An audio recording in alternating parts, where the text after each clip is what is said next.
Hello and welcome to another. Hola y bienvenidos a otro episodio de India y la Izquierda Global. Si eres nuevo en el programa, por favor, no olvides suscribirte.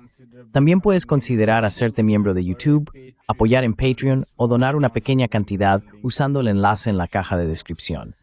Pero, al menos, mira este programa, dale a me gusta, compártelo y comenta.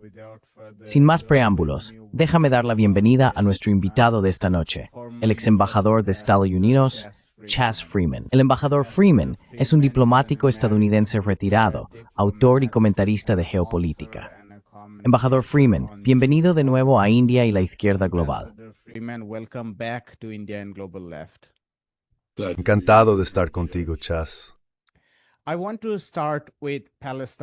Quiero empezar con Palestina, dado que el IPC, la clasificación integrada de las fases de la seguridad alimentaria, un organismo respaldado por la ONU, ha publicado recientemente un informe que afirma que solo en la ciudad de Gaza hay más de 500,000 personas sufriendo una hambruna catastrófica.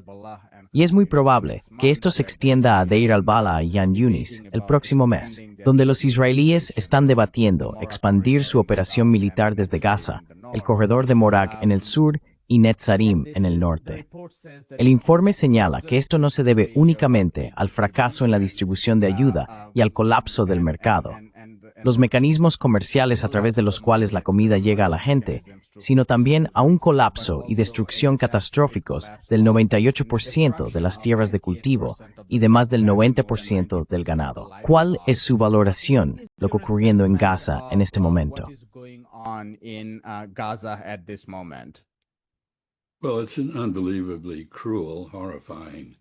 Bueno, es una situación increíblemente cruel y horrorosa allí.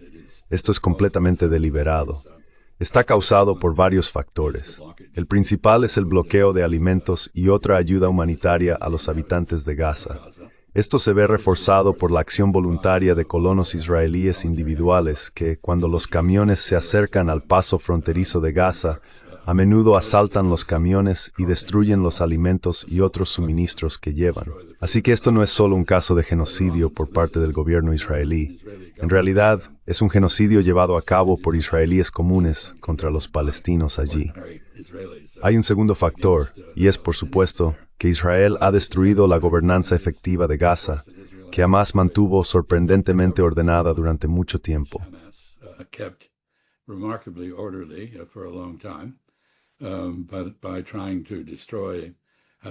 Pero al intentar destruir a Hamás, básicamente, exterminar a los palestinos para librar a Israel del hombre del saco de Hamás, también han sumido Gaza en un estado de anarquía.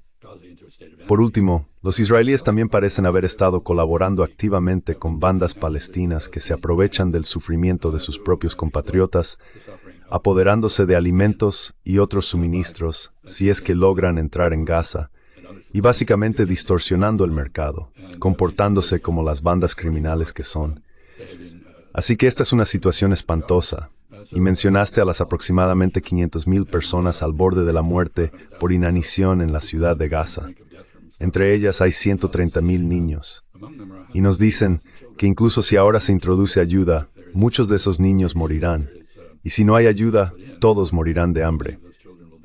Así que esto es un horror como no se ha visto desde la época medieval.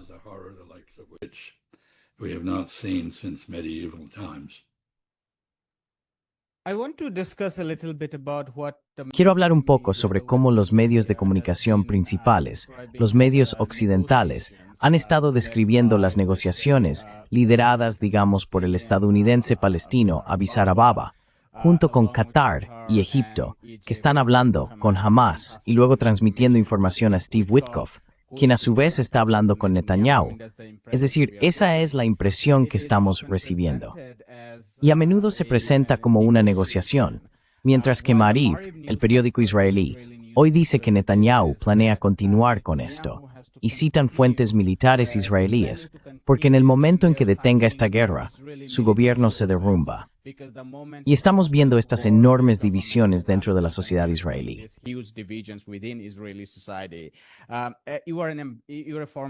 Usted es un ex embajador. Mi pregunta para usted es justo seguir llamando a estas conversaciones o lo que a mí me parece algo para el consumo público, negociaciones? ¿O son en realidad solo teatro que la prensa occidental y toda la camarilla están creando como una farsa para que la consumamos, haciéndonos creer que se están haciendo intentos reales para detener este genocidio? ¿Cuál es su valoración de lo que está ocurriendo en ese sentido? What is your assessment of what's going on at that front? Bueno, no creo que estos sean verdaderas negociaciones. Es un esfuerzo por imponer una rendición suicida al liderazgo palestino. Es un intento de acabar con el nacionalismo palestino de una vez por todas. Y por lo tanto no hay un verdadero toma y daca. La intención no es llegar a un acuerdo, sino lograr una capitulación. Ese es el primer punto. El segundo es que no hay ninguna evidencia de que la parte israelí, en particular el primer ministro Netanyahu, tenga intención alguna de llegar a acuerdo con Hamás. Su objetivo declarado continuamente es destruir a Hamás, que Hamás sea aniquilado o se suicide.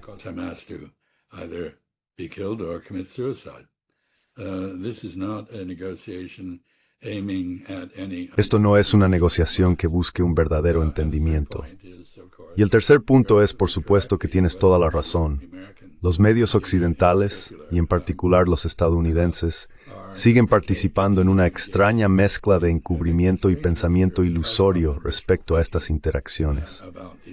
Hablo de encubrimiento porque todavía hay personas, junto con el primer ministro Netanyahu, que niegan que la hambruna en Gaza sea real o que tenga su origen en la política israelí.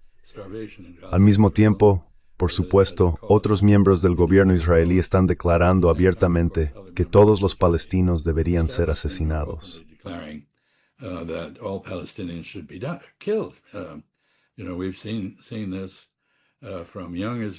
Sabes, hemos visto esto tanto en jóvenes israelíes como en personas del gabinete. Así que no creo que esto sea genuino. Creo que es otro ejemplo de engaño, si quieres, es decir, acciones performativas. Parece que en la era actual, y la administración Trump lo ejemplifica de muchas maneras, si los líderes encuentran imposible lograr algo, entonces intentan establecer la ilusión de que lo han conseguido. Y así estamos viendo una manipulación de imágenes e historias, narrativas que tienen muy poca relación con lo que realmente está ocurriendo.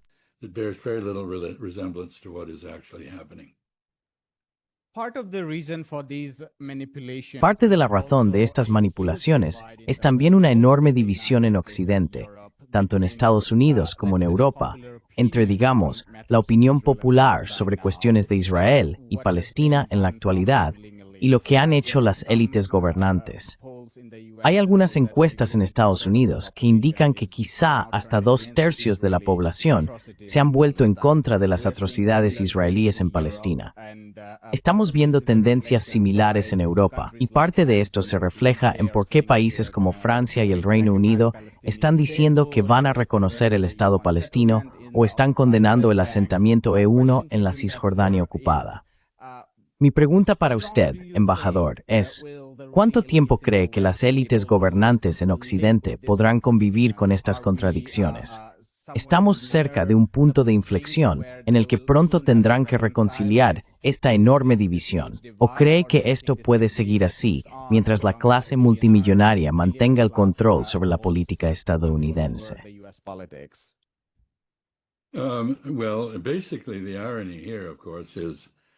Bueno, básicamente la ironía aquí, por supuesto, es que gran parte de la razón del auge del populismo como amenaza para la democracia constitucional en Occidente en general y en Estados Unidos en particular, aunque Europa no queda excluida de esto, es precisamente que las élites gobernantes parecen ser indiferentes a la opinión de las masas. Así que tienes mayorías muy claras a favor de bastantes cosas, y simplemente se las ignora mientras los políticos juegan entre ellos para su propio beneficio financiero y de otro tipo. Así que es una enfermedad de la democracia occidental en la actualidad, que la amenaza seriamente.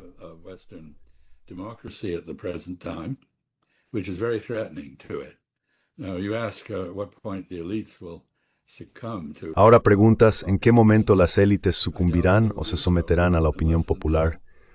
Dudo que lo hagan a menos que sean derrocadas. Y creo que se acerca el momento en que eso bien podría ocurrir. porque siempre tengo presente el brillante librito de Albert O. Hirschman titulado Exit, Voice and Loyalty, en el que aplica el razonamiento económico a la política. Y básicamente concluye, analizando primero modelos corporativos y luego modelos de gobernanza, que la closure of states carry strategic and he support, ya sea económico, es un altruispatía. Es decir, que la gente esté dispuesta a aceptar lo que sea que esté ocurriendo. Just willing to go along with whatever it is that's happening. If the performance of the... Pero si el desempeño de la empresa o del gobierno en cuestión no está a la altura, se produce un fenómeno en el que, primero, la gente se va, simplemente se retiran, se niegan a aceptar la legitimidad del producto, ya sea un automóvil o una política. Luego, el siguiente grupo de personas alza la voz, escriben cartas a la empresa diciendo: estáis fabricando automóviles de mala calidad, no voy a comprar más vuestros coches. Aunque mi padre, mi abuelo, mi bisabuelo compraron siempre los productos de vuestra empresa, yo me retiro, a menos que pongáis orden. Alzan la voz. Ahora vemos eso en el ámbito político con protestas masivas.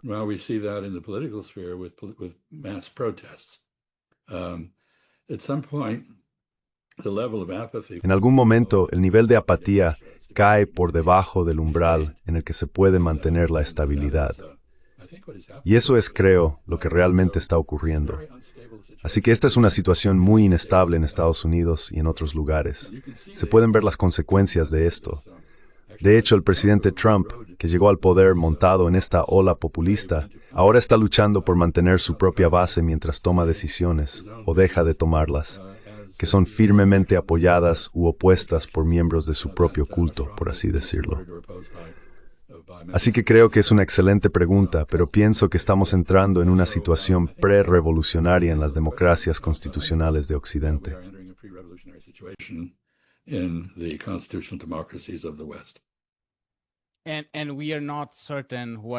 Y no estamos seguros de qué reemplazaría o qué sucedería a esa situación prerrevolucionaria. Como dijo una vez Rosa Luxemburgo, barbarie o socialismo. Para ella, el socialismo es una especie de reconstrucción progresiva de la sociedad. Entonces, cuando dices que estamos en una situación prerrevolucionaria, ¿tienes esperanza de que algo mejor la reemplace o no tienes claro qué vendrá después?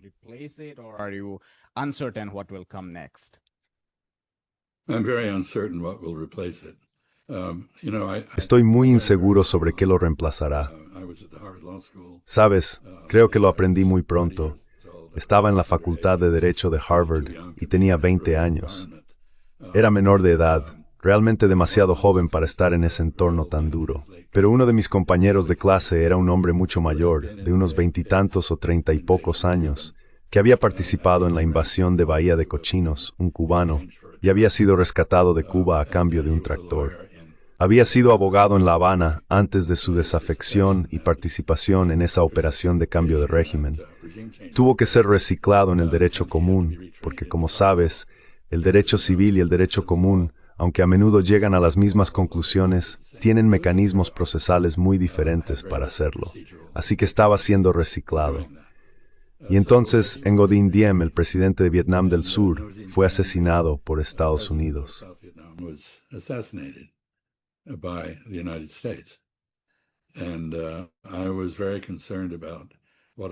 Y estaba muy preocupado por lo que veía suceder en Indochina.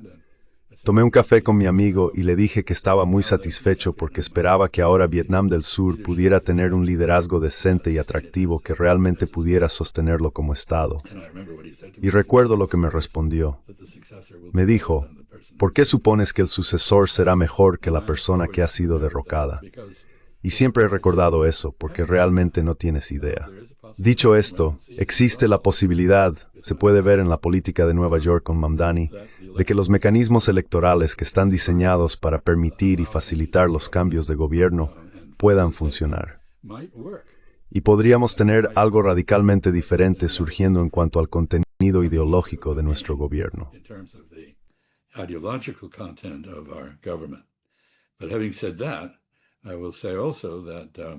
Pero dicho esto, también diré que hay muchas tonterías sobre la democracia. Teníamos una república. La república era un sistema representativo en el que los representantes del pueblo debían ejercer su propio juicio, no ser meros sellos de aprobación de la opinión popular.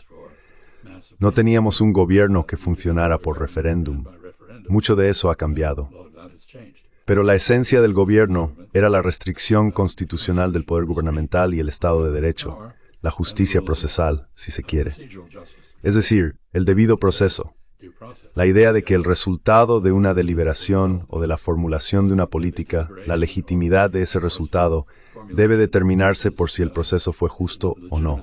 Si fue justo, entonces hay que aceptar el resultado. El propósito de los tribunales, el propósito de un sistema judicial, no es administrar justicia, aunque se espera que lo haga. It's not to administer justice, although you hope it does. It is to quell controversies, to go through a process. Es para sofocar controversias, para pasar por un proceso que legitime el fin de cualquier disputa que se esté tratando. Así que es posible que quede lo suficiente de nuestro sistema electoral constitucional como para elevar al poder a personas que estén menos alejadas del público. Pero también soy muy consciente de George Orwell y de otros que señalan que, una vez en el poder, los cerdos parecen perder su idealismo y convertirse exactamente en aquello que reemplazaron al principio. Así que tenemos un problema. Me atrevería a decir que este problema no se limita a Occidente. Es muy evidente en Israel, es muy evidente en la India y desde hace tiempo es evidente en Pakistán. Y parece ser un fenómeno casi universal, lo cual me resulta muy deprimente de pensar. Which I find very depressing to think about. You mentioned about the killing in South. Mencionaste el asesinato en Vietnam del Sur, y el propio Kennedy estaba muy disgustado con eso. No tenía conocimiento de ese asesinato. Antes de eso dijo, Dios mío, ¿cómo salgo de Vietnam? Porque todos los que le rodeaban estaban tan divididos sobre cuál debía ser su política respecto al gobierno en Vietnam del Sur. Esto refleja el tipo de presión a la que se enfrenta el presidente de los Estados Unidos. Esto me lleva al propio Trump, porque ayer entrevisté al embajador Alastair Crooke y le pregunté sobre su interpretación de las conversaciones y cumbres con Rusia por un lado y con Occidente y Ucrania por el otro.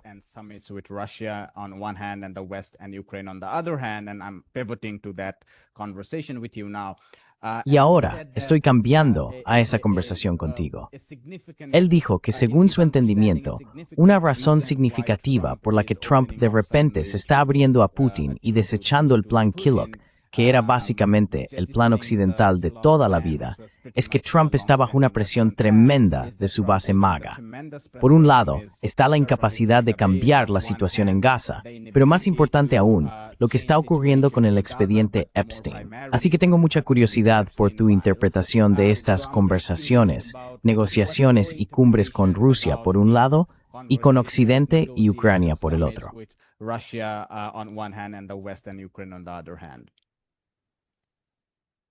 Well, I think I agree with Alastair in part. Bueno, creo que estoy de acuerdo con Alastair en parte. Es decir, la reunión en Anchorage fue en parte una puesta en escena. Fue un intento de cambiar de tema. Fue un esfuerzo por desviar la atención del fracaso fundamental de Trump para cumplir lo que prometió a sus seguidores que haría. De hecho, en muchos aspectos, ha hecho lo contrario de lo que prometió, no solo en política exterior, sino también en otros asuntos. Y por supuesto, debe ser consciente de que, a pesar de su adhesión a la Escuela de Economía de Peter Navarro, que por lo que puedo ver, tiene aproximadamente un miembro aparte del presidente Trump, es decir, el propio Peter Navarro, creo que debe saber que estamos a punto de enfrentarnos a un aumento de la inflación debido a los aranceles que finalmente van a entrar en vigor. From the tariffs, which are finally going into effect, the effects have been masked. And I note, also, Los efectos han sido enmascarados. Y también observo que el presidente de la Reserva Federal, Powell, en Jackson Hole, Wyoming, en una reunión con banqueros centrales ayer viernes, describió su postura sobre el cambio de los tipos de interés como de mente abierta, pero señaló que excusaba su incapacidad para decir si bajaría o subiría los tipos de interés, diciendo que Estados Unidos tiene ahora un mercado laboral en contracción. Es decir, el número de personas empleadas está disminuyendo, Muchos de ellos han abandonado, así que han salido del mercado laboral. Eso mantiene baja la tasa de desempleo nominal. Pero esto es característico de una recesión. Es una desaceleración del crecimiento o la reversión del crecimiento en la economía.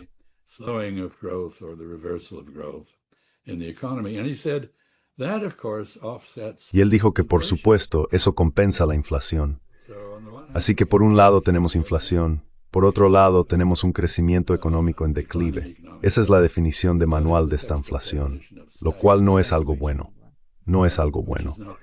Así que creo que el presidente Trump se enfrenta a múltiples dificultades. Y su respuesta característica ante estas situaciones, como he dicho, es hacer algo. Poner tropas en las calles de Washington, D.C., ir a Anchorage y dar la bienvenida al presidente Putin, y así sucesivamente. Pero hay más que eso. Tiene la ambición de conseguir el Premio Nobel de la Paz. Tú, yo y otros podemos considerar que es una esperanza vana, pero al parecer él sí se toma esa posibilidad en serio. Incluso lo ha llamado una cabra noruega. Quiero decir, Obama bombardeó Afganistán y destruyó Libia, y le dieron un premio Nobel.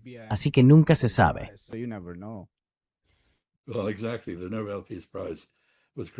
Bueno, exactamente. El Premio Nobel de la Paz perdió mucho valor cuando se le otorgó al presidente Obama, que era un tipo muy decente, creo. Pero básicamente se lo dieron por ser de raza mixta y no por otra cosa. A la gente en Noruega le parecía que representaba un verdadero cambio de rumbo en la política estadounidense. Quizás así fue. De todos modos, no se les ocurrió otra forma de llevarlo a Oslo, así que le dieron un premio para que viniera. En fin, quiero decir que creo que los motivos de Trump son múltiples. Realmente quiere lograr la paz en Ucrania. No creo que le importen mucho los ucranianos. Y no creo que tuviera, hasta que fue a Anchorage, no creo que tuviera ninguna comprensión de los problemas en juego en Europa. Fue e hizo algo muy importante.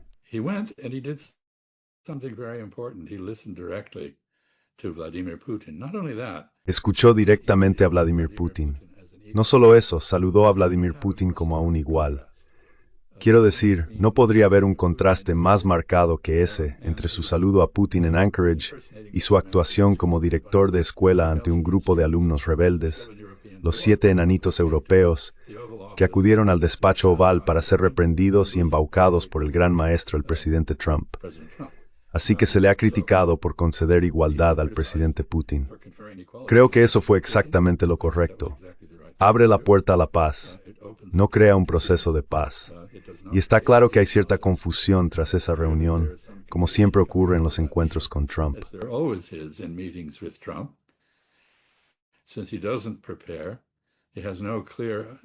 Como no se prepara, no tiene un objetivo claro y fijo. Lo que ocurrió siempre es motivo de disputa. Así que logró persuadir a Vladimir Putin para que aceptara reunirse con el presidente Volodymyr Zelensky, algo que el presidente Putin había rechazado anteriormente. Sin embargo, por supuesto, el presidente Putin no acudirá a una reunión así, a menos que haya una agenda establecida mediante un trabajo minucioso en los niveles inferiores.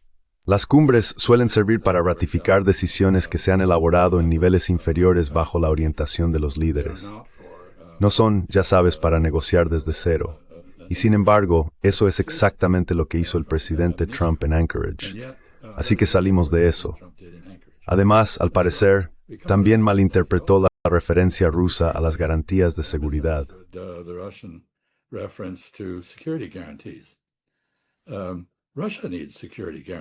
Rusia necesita garantías de seguridad. De hecho, inició esta guerra porque no pudo obtener garantías de seguridad. Estaba siendo constantemente amenazada por la ampliación de la presencia de la OTAN en Ucrania y la posible adhesión de Ucrania a la OTAN.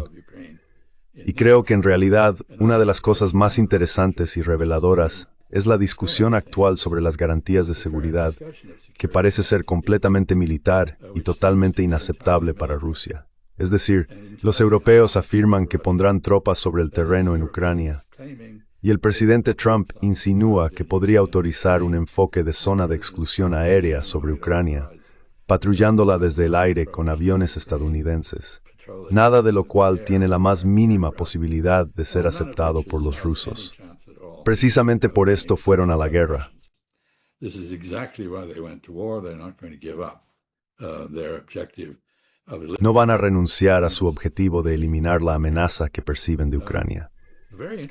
Lo que me resulta muy interesante es que las garantías de seguridad no tienen que ser necesariamente de carácter militar. Fíjate en el ejemplo del Tratado de Estado de Austria de 1955. En ese tratado, Austria, que había estado ocupada por la Unión Soviética, Estados Unidos, Gran Bretaña y Francia, obtuvo el estatus de Estado independiente y neutral. El tratado en sí no menciona la neutralidad, pero quienes garantizaron la independencia y neutralidad de Austria sabían exactamente lo que hacían. Ese tratado garantizaba los derechos de las minorías dentro de Austria, de modo que eslovenos, húngaros, italianos y otros que deseaban autonomía cultural y lingüística, similar a la de Quebec, Canadá, obtuvieron una garantía de ello. Está muy bien. Y basándonos en lo que ocurrió después en Yugoslavia, se podría argumentar que ese fue un ejemplo bastante exitoso.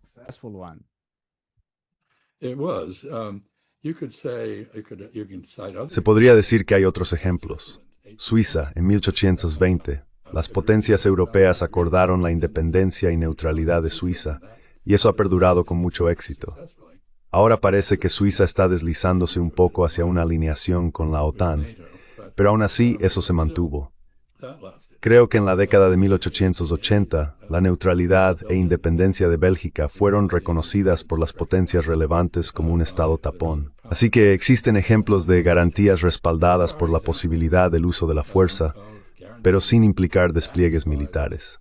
No hay tropas extranjeras en Austria, no hay tropas extranjeras en Suiza, no hubo tropas extranjeras en Bélgica.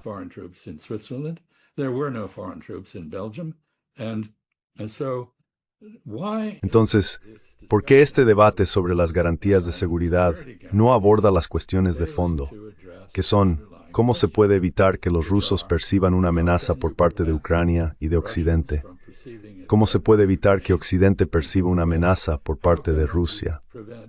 Ambas partes tienen miedos exagerados, evidentemente. Los rusos han demostrado que están dispuestos a ir a la guerra por esos temores. Los europeos han demostrado no que vayan a ir a la guerra, sino que están dispuestos a luchar hasta el último ucraniano en su propio interés para debilitar y aislar a Rusia. Eso no ha funcionado. Estamos casi en el punto de que solo queda el último ucraniano. Mientras hablamos, el frente se está desmoronando.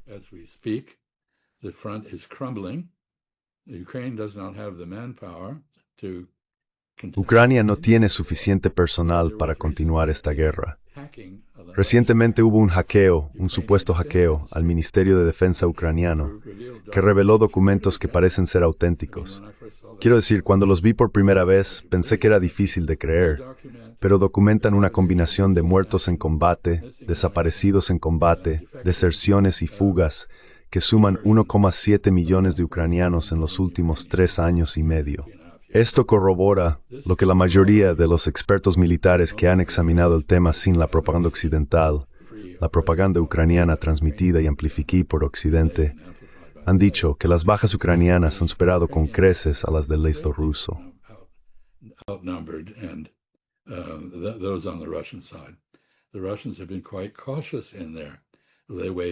Los rusos han sido bastante cautelosos en la forma en que han avanzado. Por eso no ha sido una blitzkrieg. Ha sido lento. Frases como agresión no provocada, invasión a gran escala y similares son propaganda. Así que parece que estamos empezando a ver algunos de los verdaderos contornos de esa lucha. Y son muy feos. Cualquiera que realmente se preocupe por Ucrania debería querer respaldar al 69% de los ucranianos que ahora están a favor de un final negociado de la guerra. La mayoría, una gran mayoría, no quiere continuar con esta guerra. Puede que tengamos una impresión equivocada de ellos porque su desempeño en el campo de batalla ha sido heroico.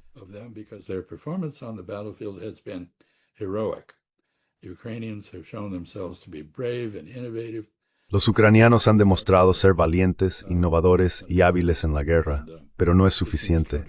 Esto tiene que terminar.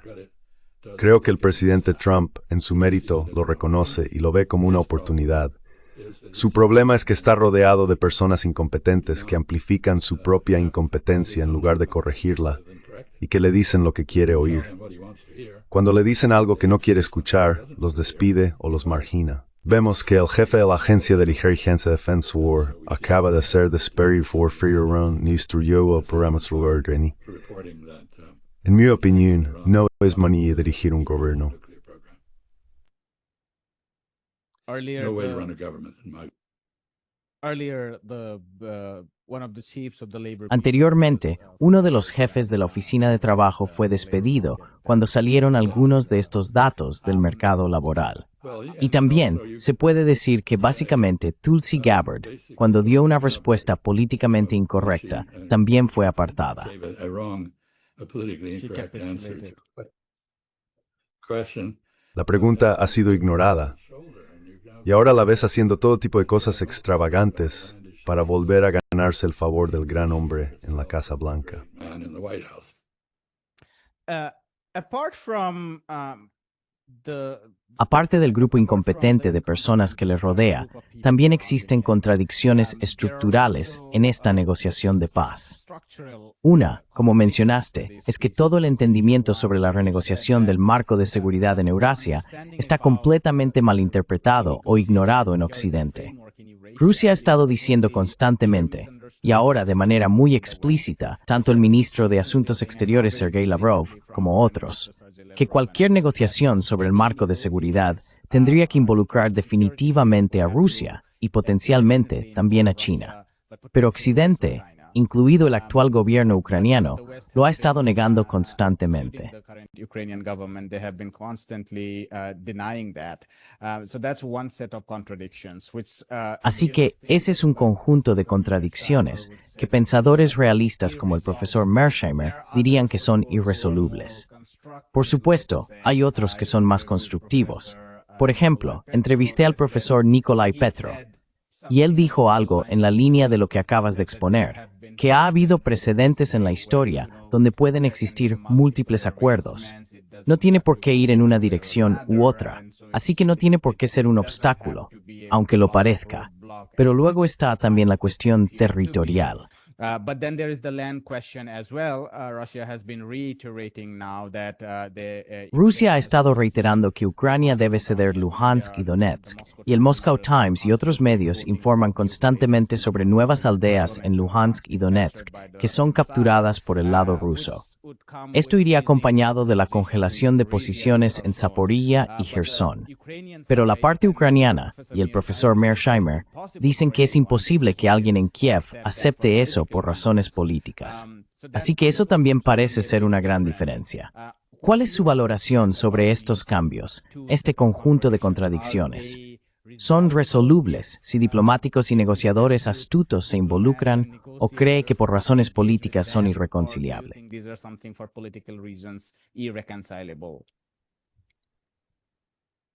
I think what we have is both a failure of imagination. Creo que lo que tenemos es tanto una falta de imaginación como una falta de comprensión.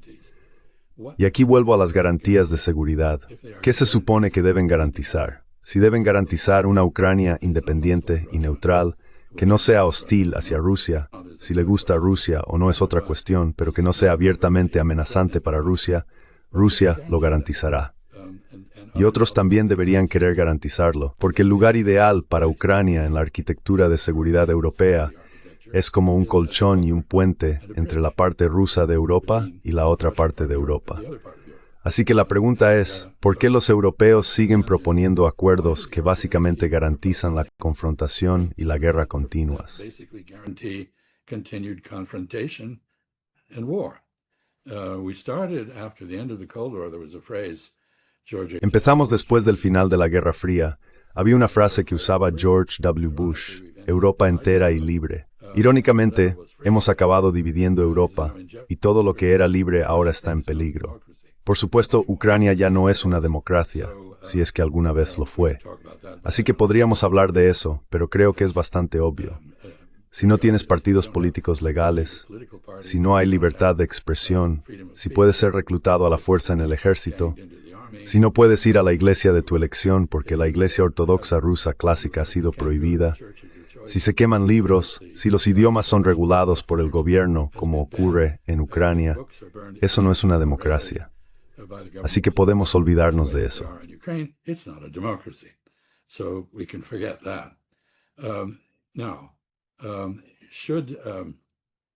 Ahora bien, sobre la cuestión territorial, dijiste que la gente en Kiev no puede aceptar eso. Bueno, entonces la pregunta es, ¿quién está en Kiev? Y quienes están en Kiev están respaldados por los ucranianos occidentales. Y por cierto, los ucranianos occidentales, por supuesto, fueron añadidos a Ucrania por Joseph Stalin. Así que estamos defendiendo una entidad política que representa a la Unión Soviética en su peor momento. En aquel entonces se aceptaron cambios territoriales. Creo que si se hiciera una encuesta honesta entre la gente de Ucrania, no la élite de Kiev, creo que estarían de acuerdo con intercambios territoriales.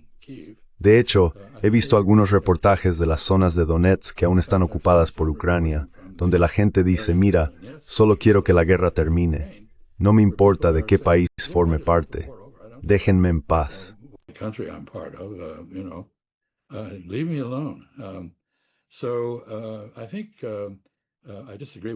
Así que creo que no estoy de acuerdo con John Mearsheimer. Esto es imposible. Pero por lo tanto, lo que tiene que ocurrir es un cambio de régimen en Kiev. Y paradójicamente, por supuesto, fue el cambio de régimen en Kiev en 2014 lo que inició todo esto. Es decir, un cambio de régimen orquestado por Estados Unidos y el Reino Unido, que resultó en varias cosas. Primero, la prohibición del uso del idioma ruso en el discurso oficial y en la educación, lo que fue objetado por el 29% de los ucranianos cuya lengua materna era el ruso. Eso llevó a una insurrección, eso llevó básicamente a una guerra civil y al bombardeo de los dos oblasts del Donbass, Lugansk y Donetsk. Y eso finalmente llevó a la concentración de tropas ucranianas a lo largo de las fronteras de las repúblicas autoproclamadas allí, repúblicas de habla rusa.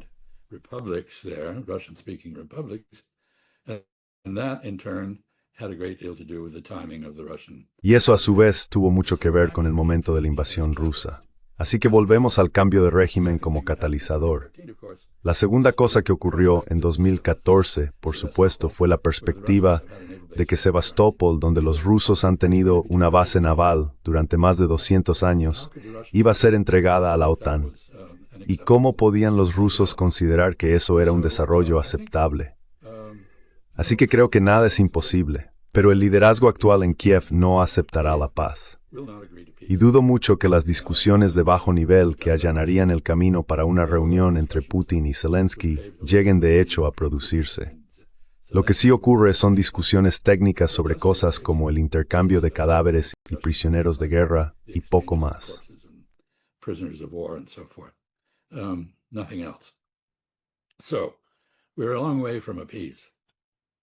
Así que estamos lejos de la paz. Pero supongo que el punto final es que el principal avance en Anchorage fue que el presidente Trump abandonó su absurda idea de un alto el fuego como fin en sí mismo. Los altos el fuego, mire Chipre, perpetúan la división. Mire la península de Corea, perpetúan el peligro de guerra. Cachemira, sí, perpetúan la confrontación, la guerra, el peligro de una escalada en el conflicto. No lo solucionan. Así que un alto el fuego tiene mucho sentido en el contexto de una paz. Observé en la reunión entre Trump y los europeos en el despacho oval que el canciller alemán, Merz, dijo que no podía imaginar una paz que no hubiera sido precedida por un alto el fuego. A lo que mi respuesta es, evidentemente no tiene ninguna imaginación. Le hace falta, porque los altos el fuego solo son útiles en el contexto de consolidar un acuerdo más amplio sobre los problemas.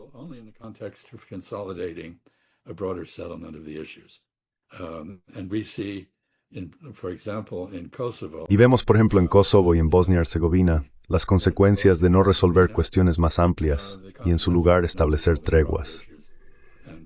Así que este no es un contexto atractivo. La idea del general Kellogg de una zona desmilitarizada en Ucrania, similar a la de Corea, fue una idea terrible porque garantizaba la inestabilidad y la confrontación continuas en Europa. Así que los tres temas que los rusos han planteado de forma constante, con algunos matices que podrían ser negociables, me parecen razonables. Primero, la protección de los hablantes de ruso y otras minorías en Ucrania.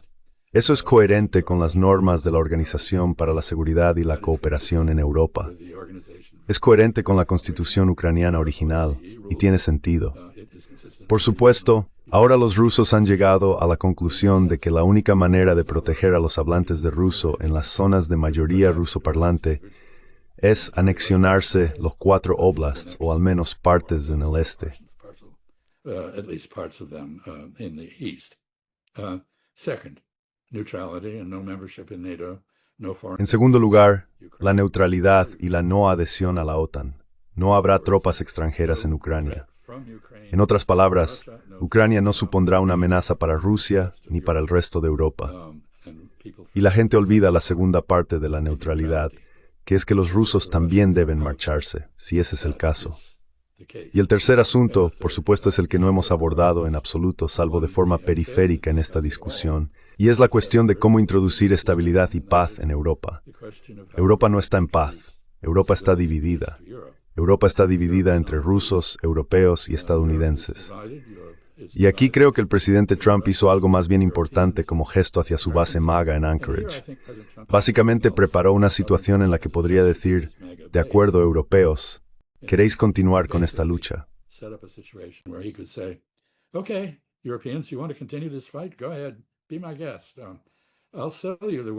Adelante, hazlo. Eres mi invitado. Te venderé las armas. Sacaré algo de dinero de esto, pero no voy a involucrarme personalmente. Y el propósito de todo esto es que Ucrania está perdiendo la guerra. Él lo sabe. Y cuando Ucrania haya perdido, definitivamente podrá decir, mira, no le negué el apoyo a Ucrania. Simplemente dejé el asunto en manos de los europeos y ellos lo estropearon, lo arruinaron. Y es la guerra de Biden. Sabes, la heredé y la eliminé para Estados Unidos. Así que tal vez no pude lograr la paz, pero sí logré desvincular a Estados Unidos de este lío. Creo que ese era el juego que estaba jugando.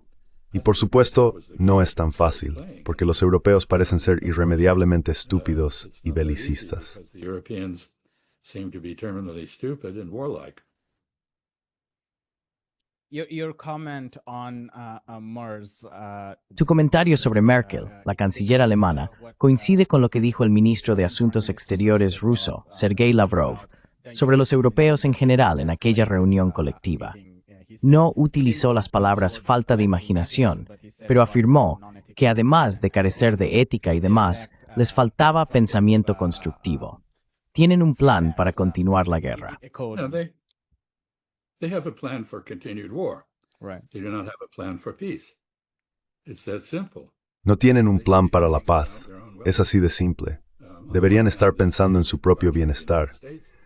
Por un lado, temen la salida de Estados Unidos de Europa, porque parte de la jugada de Trump, en la medida en que tenga alguna lógica estratégica, es, Europa, encárgate de Rusia y nosotros nos centraremos en China. Y no creo que a los rusos y a los chinos les parezca una perspectiva atractiva. Así que no creo que eso vaya a suceder. So I don't think that's going to happen.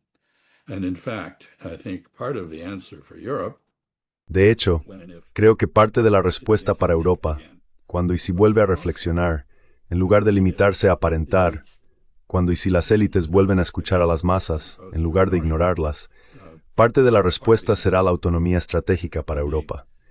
Esto implica una relación con otras grandes potencias del mundo, como India y China, que sea independiente de su relación con Estados Unidos, sea cual sea esta. Y añadiría a Brasil como otro actor importante. El mundo árabe, por supuesto, está tan misterioso y tan conflictivo, no que continúe su potencia. Hace que Europa parezca unida. it is not a power. It makes Europe look united. Yeah, I personally don't see Sí, that personalmente no veo que eso ocurra pronto, dado cómo se comportaron durante las llamadas negociaciones arancelarias. Quiero decir, no se trata solo de negociaciones arancelarias, se trata de toda la relación económica, incluidas las relaciones de inversión y demás. pero también cómo se han comportado en estas reuniones de la OTAN y en las conversaciones sobre Ucrania, es decir, actuando completamente como vasallos. Y parte de eso es porque no representan a su propio pueblo. Son instituciones inventadas, no representativas, que flotan por encima. Y ahora que las economías están en horas bajas, han perdido completamente la legitimidad. Y por si fuera poco, sin mencionar la dependencia del sistema bancario y financiero europeo a través de Londres.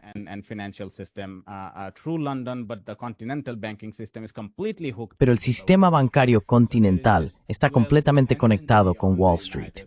Así que existe esta doble dependencia de Estados Unidos. Una es la dependencia en materia de seguridad respecto a la arquitectura de la OTAN. Pero en segundo lugar, y más importante en mi opinión, está la dependencia del sistema financiero. Así que, disculpa, pero en fin, comenta si quieres sobre eso. Pero quería hacerte una pregunta muy rápida, dado el papel central que mencionaste sobre el cambio de régimen. Cuando hablas de cambio de régimen, ¿te refieres solo a un cambio, digamos que Netanyahu se marche? Porque eso no es tan difícil de imaginar, ya que podría haber algún proceso electoral. ¿O te refieres a toda la coalición de fuerzas que lo respalda? ¿A qué te refieres con cambio de régimen en Ucrania? What do you mean by regime change in Ukraine? Well, I think Israel is a special case. Bueno, creo que Israel es un caso especial porque no es Netanyahu el problema. Él es un oportunista. Está aprovechando una ola de apoyo sionista religioso y mesiánico para mantenerse fuera de la cárcel. Y si va a la cárcel, las perspectivas...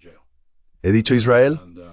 If he goes to jail, the Did I say prospects... Israel? My question. Me pregunté de Taos de Ucrania, o sin strength. Did I Oh, I'm say sorry, I thought Pensé que habías dicho, no, lo siento. Yeah, because you Sí, quizá me expresé mal. Mi pregunta era sobre Ucrania. Sí, dado lo que dijiste en tu respuesta. you said in your answer. Yeah, no, I mean, Ukraine, there is a sense, I mean, we can Sí, no, sobre Ucrania. Hay una sensación, quiero decir. Podemos ver... Pido disculpas por los siervos detrás de mí, fuera. Se lo comen todo. Son horribles. En fin, el problema en Ucrania es que el régimen ucraniano es muy frágil en este momento. Tiene mucha oposición, ha perdido el apoyo a la guerra que lo ha impulsado hasta ahora. Esto se puede ver muy claramente en los datos de las encuestas, y la sensación de fragilidad se expresa en una aceleración del desvío de dinero generado por la corrupción. the siphoning off of corruption-generated money. A lot of money is going into the UAE and Cyprus and Mucho dinero está yendo a los Emiratos Árabes Unidos, Chipre y otros lugares que están abiertos a recibir esos fondos. Y da la sensación de que esto ocurre porque la gente piensa, bueno, puede que el régimen llegue a su fin y será mejor sacar mi dinero mientras pueda. so I don't Así que no sé cuál es la situación exacta. as you mentioned. Mencionaste a Nikolai Petro. Él es realmente un experto en este tipo de asuntos. Creo que está de acuerdo en que el gobierno ucraniano bajo Zelensky está ahora en peligro y quizás no sea sostenible. Eso podría cambiar por completo el panorama de esta cuestión. Si hubiera un gobierno en Kiev dispuesto a comprometerse con Rusia sobre la cuestión territorial y a volver a la esencia del borrador del Tratado de Estambul de marzo-abril. Essence of the Istanbul Sí, te quedaste congelado un momento. March, April.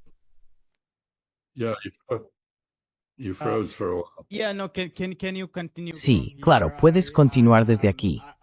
He venido a Assam y hay estos cortes de luz ocasionales. Tengo una batería de respaldo, pero ese interruptor está en la periferia de la India. Pero por favor, continúa, esto lo editaré después. Please continue to edit this out. This is not unique to India. Esto no es exclusivo de la India. Mis padres, durante la Segunda Guerra Mundial, me dejaron en Long Beach. Mi padre estaba en la Marina, era ingeniero. Fueron al Hollywood Bowl, que había sido diseñado por Frank Lloyd Wright y tenía unas propiedades acústicas maravillosas. Ha sido reemplazado por un diseño posterior. Se fue la luz durante un espectáculo de la USO, un espectáculo musical.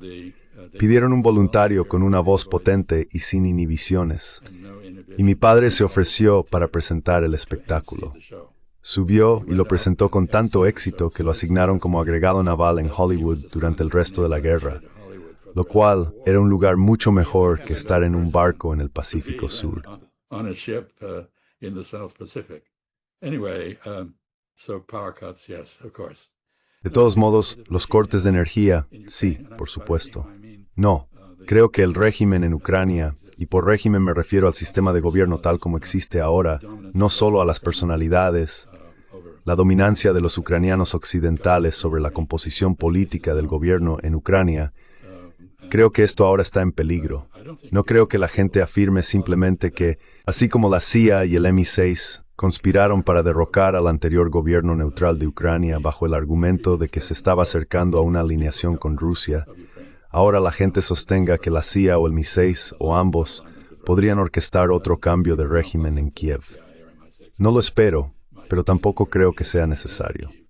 I don't expect that, but I don't think it would be necessary. I think the politics in Ukraine are evolving in their own. Creo que la política en Ucrania está evolucionando en su propia dirección y refleja el hecho de que Ucrania ha sido golpeada duramente.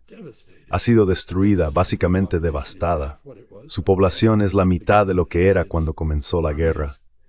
Su ejército se está desmoronando. Su economía ha sido destruida. Su infraestructura está siendo devastada por los ataques con misiles rusos. Y su única respuesta es intentar extender la guerra profundamente en territorio ruso, lo que inadvertidamente valida el análisis ruso de que una Ucrania armada por fuerzas extranjeras contra Rusia es una amenaza para Rusia. Así que estamos exactamente donde estábamos en diciembre de 2021, salvo que ahora tenemos pruebas de que los temores rusos están justificados. We have proof that the Russian fears are justified. And I understand President Trump is making a statement. Entiendo que el presidente Trump va a hacer una declaración hoy al mediodía, hora del este, desde el despacho oval. Quizás sea sobre este tema. Es muy errático. Todavía necesita cambiar de tema porque las fuentes de insatisfacción y sospecha, incluidos los archivos de Epstein, no van a desaparecer como focos de atención. Y hay otros problemas también. Su régimen está fracasando. Quiero decir, es un régimen. Ha usurpado esencialmente muchas de las funciones de nuestra república y está gobernando de manera inconstitucional, sin respeto por el Estado de Derecho. Esto angustia a un gran número de estadounidenses, incluidos algunos de sus propios seguidores. Así que tiene un problema a nivel interno. No sé con qué saldrá para cambiar de tema. I don't know what he'll come up with to change the subject. Lo dejaremos aquí, embajador Freeman. Tenía previsto hablar de toda esta relación de los BRICS, Brasil, Rusia, China, India, entre el norte y el sur global, pero eso será una excusa para enviarle otra invitación, ya que hemos agotado todo nuestro tiempo. Ha sido una conversación muy agradable. Muchísimas gracias por su tiempo. Thank you. Gracias, espero con interés un debate sobre la reestructuración de la política y la economía globales en algún momento en el futuro. Muchas gracias. Adiós. Hola, me llamo Ayushman. Junto con Jyotishman, hemos creado esta plataforma. Durante los últimos 2 años, hemos intentado crear contenido para las fuerzas de izquierda y progresistas. Hasta ahora, hemos entrevistado a economistas, historiadores, comentaristas políticos y activistas. Si te ha gustado nuestro contenido hasta ahora y quieres que construyamos un archivo para la izquierda, tengo 2 peticiones para ti. Por favor, considera hacer una donación a la causa. El enlace está en la descripción de abajo. Además, si no puedes hacerlo, no te sientas mal. Siempre puedes dar like a nuestros videos y compartirlos con tus compañeros. Por último, no olvides suscribirte al canal. Don't forget to hit the subscribe button.